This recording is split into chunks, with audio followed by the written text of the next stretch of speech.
So welcome student, कैसे हैं आप सभी। आज हम देखने वाले हैं एग्जाम्पल नंबर 4 और एग्जाम्पल नंबर 5, जहां हम फॉर्मूले को यूज करना सीखने वाले हैं। पिछले वीडियो लेक्चर्स में हमने बेसिक बातें सीख ली हैं, क्या होता है अरिथमेटिक प्रोग्रेशन और क्या फॉर्मूले हैं और फॉर्मूले में आने वाले टर्म्स जो हैं वो क्या क्या हैं, ए क्या है, डी क्या है, एन क्या है, ए एन क्या है, सारी बातें आपने सीख ली हैं। मैं ये मान के चल रहा हूँ। चलिए यहाँ पे अप्लाई करते हैं। ये क्वेश्चन आपको दिया गया है और ये क्वेश्चन एज इट इज बिल्कुल ऐसे ही आपके 2 मार्क्स के लिए पूछ लिया जाता है कभी कभी। तो इसको ज़रा देखते हैं हम कैसे इसको हल करना है। हल करने का तरीका, तो हल जब हम करेंगे तो सबसे पहला काम होगा हमारा दिए गए समांतर श्रेणी को लिखना। तो दिया है आपका क्या, गिवन समांतर श्रेणी, या इसको आप direct AP is equal to क्या, 4, 7, 10, 13 एंड सो ऑन। ये आपको क्या करना है, ये दे दिया गया है। अब आपको कहा जा रहा है इसका 10वां पद बताइए। तो ये जो 10वां है, 10वां, ये जो 10 आ रहा है आपका क्या है जी, n है, बिल्कुल सही n है। तो यहाँ पे अगर बात की जाए तो पहली बात ये प्रथम पद क्या है, a बराबर 4, द्वितीय पद 7। तो द्वितीय पद की जरूरत है क्या, बिल्कुल नहीं है। लेकिन d निकालने के लिए हम द्वितीय पद का यूज करने वाले हैं। 7 - 4 ये हो जाएगा 3, व n इज इक्वल टू 10। जिस पद का मान आपको निकालने के लिए कहा जाएगा वो क्या होगा, वो टर्म नंबर है। याद रखिए, term number. Basic video lecture अगर आपने देखा है तो आपको कोई परेशानी नहीं होगी, अगर नहीं तो जाके बिल्कुल एक बार ज़रूर देख लीजिए, वहाँ हमने बात की है, पूरा डिटेल में हमने समझा इस बात को। तो ए आपको पता है, डी आपको पता है और एन भी आपको पता है। क्या नहीं पता, ए एन आपको नहीं पता, और ए एन है तो हमें फाइंड करना है। 10वां पद बताइए, उस पद का नंबर बताना है। तो क्या होता है फॉर्मूला, चूंकि एनवां पद ए एन बराबर क्या होता है, a plus n-1 into D, ये फॉर्मूला होता है। इसलिए n का मान ज़रा रखिए, a 10। n का मान जब मैंने रखा तो क्या मिला मुझे, a 10 is equal to, a का वैल्यू है आपका क्या, सीरीज में 4 है, a का वैल्यू 4 है, प्लस n का मान 10 - 1 इंटू डी का वैल्यू है आपका 3, d का वैल्यू 3। आगे जब हम इसको सॉल्व करते हैं तो ये आ जाएगा 4 + 9 इंटू 3। तो 4 + 9 इंटू 3 दैट मीन्स कि 4 + 27, तो ये आ जाएगा आपका 31। अतः श्रेणी का 10वां पद बराबर 31। ये आपका आंसर हो जाएगा स्टूडेंट, ये आपका आंसर हो जाएगा। आंसर अगर मैच करें तो बिल्कुल ये। अब आगे बढ़ते हैं। नेक्स्ट क्वेश्चन आपको दिया गया है कि इसका आपको अंतिम पद ज्ञात करना है। बहुत ही अच्छा है, एक नया चीज़ सिखाने वाला ये क्वेश्चन है। और अगर हम देखें तो ये अंतिम पद कहाँ से आया, हमने इसको चर्चा करना थोड़ा सा मिस कर दिया है बेसिक वीडियो लेक्चर में। तो यहाँ हम समझ लेते हैं अंतिम पद क्या होता है। अंतिम पद, किसी भी सीरीज में अंतिम पद क्या होगा, जहाँ तक वो सीरीज जाती है, अर्थात एनवां पद ही स्टूडेंट आपका, जी हाँ, एनवां पद ही आपका क्या है, अंतिम पद कहलाता है। वो जो ए एन है, एक सीरीज हमने देखा, ये जो ए एन है वही क्या कहलाता है आपका, अंतिम पद कहलाता है। और इसी को कभी कभी एल से भी डिनोट करते हैं, तो ध्यान रखिएगा, एल हो या ए एन हो आपका वही मतलब है। तो समांतर श्रेणी 2, 6, 10 एंड सो ऑन में एम पद हैं। एम पद है मतलब कितना, एम पद तक वो सीरीज जाता है, अर्थात इनडायरेक्टली हमें किसका मान दे दिया गया है, एन का मान दे दिया गया है। 10वां पद ज्ञात कर दिए तो हम क्या मान के चलेंगे कि 10वां पद तक जाता है वो, तो एन का मान हमने क्या रखा, 10 रखा। अब ये एम पद है, एम पद है मतलब कि पदों की संख्या दी गई है, और पदों की संख्या मीन्स एन का वैल्यू। तो एन का वैल्यू और ए का वैल्यू है, डी का वैल्यू निकाल लेंगे हम। तो आगे बढ़ते हैं, हल करते हैं। हल दिया है, लिखेंगे आप, गिवन है AP is equal to 2, 6, 10 and so on. Here यहाँ पे आपका क्या मिल जाएगा, a is equal to 2, d is equal to 6 minus 2। इस टर्म से इस टर्म को अगर माइनस कर देते हैं तो हमें क्या निकल जाता है, कॉमन डिफरेंस निकल जाता है। तो ये आ जाएगा 4 and n is equal to m। क्या बातें समझ में आई?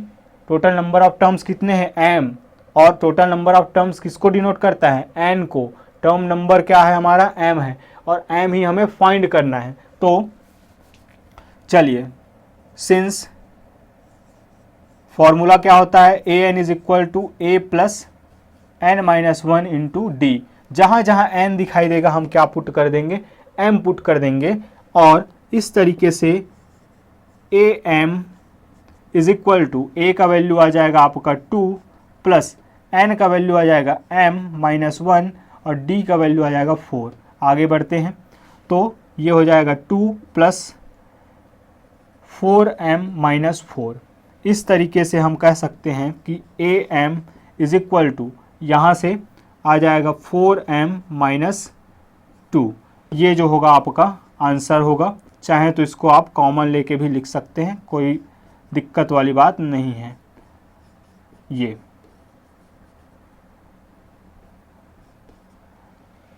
वही मतलब है। तो ये हो गया आपका mवा पद। इस तरीके क्वेश्चन से आपको घबराना नहीं है स्टूडेंट।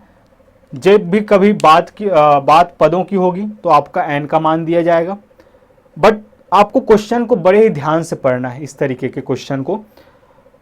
चलिए आगे आपको पीवा पद मिलेगा, क्यूवा पद मिलेगा, सबको हम फेस करने वाले हैं एक करके, सारी चीज़ें आप सीख लेंगे। एक और क्वेश्चन देखते हैं एग्जाम्पल नंबर 6 को। बहुत ही प्यारा क्वेश्चन, बहुत ही अच्छा क्वेश्चन है, काफ़ी कुछ सिखाने वाला है ये भी क्वेश्चन। चलिए एग्जाम्पल नंबर 6, क्या समांतर श्रेणी 5, 11, 17, 23 एंड सो ऑन का कोई पद 301 है। मतलब कि एक समांतर श्रेणी दी गई है और उसमें से पूछा जा रहा है कि क्या ये जो 301 है वो यहाँ पे इसी श्रेणी का भाग है, इसी श्रेणी में आएगा वो।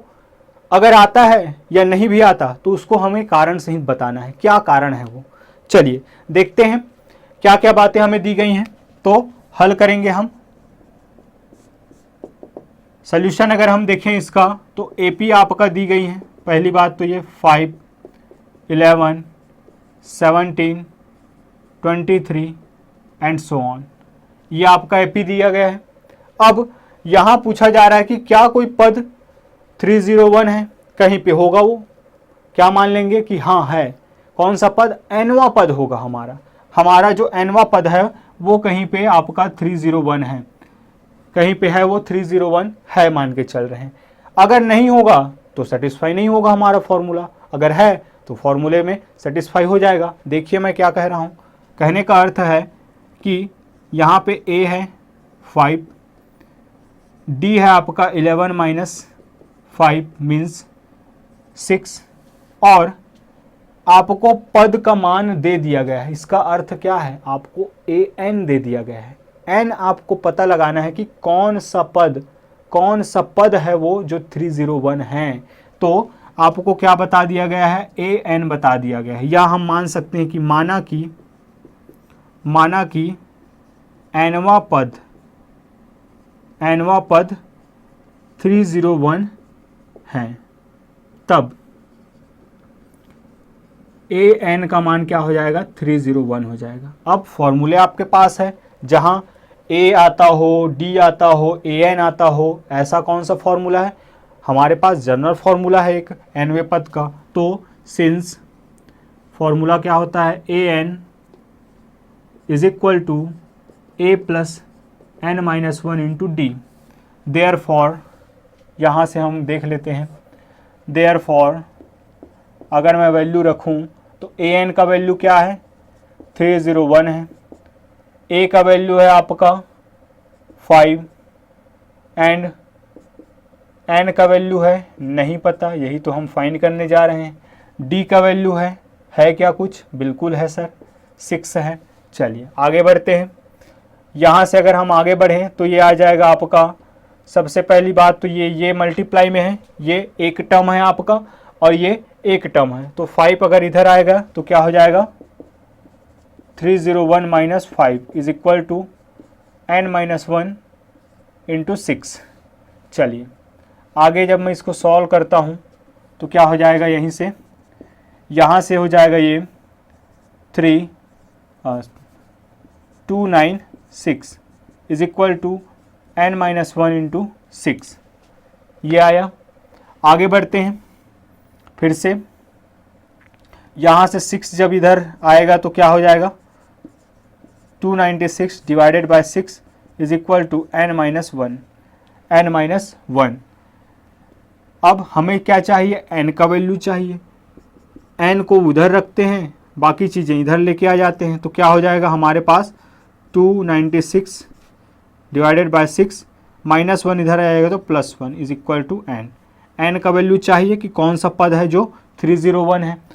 सॉल्व करते हैं तो यहाँ दोनों का एलसीएम क्या आ जाएगा 6 आ जाएगा। 6 1 ज़ा 6 means 296 plus 6 is equal to n। यहाँ से आपका आ जाएगा 296 means 302 divided by 6 is equal to n। यहाँ से अगर हम देखें तो n का वैल्यू आपका आ जाएगा, n का वैल्यू यहाँ 2 है यहाँ 6 है, दोनों ही क्या है इवन नंबर है, तो एक बार ये 2 से जा सकता है। तो 2 से अगर मैं इसको डिवाइड करता हूँ तो ये जाएगा 2 1 ज़ा 2 1 बचेगा, 2 5 ज़ा 1 बचेगा, तो सॉरी मतलब 1 टाइम, और ये हो जाएगा 3 टाइम। तो यहाँ से आ जाएगा 151 डिवाइडेड बाय 3। n का वैल्यू जो है आपका क्या आ रहा है 151 डिवाइडेड बाय 3।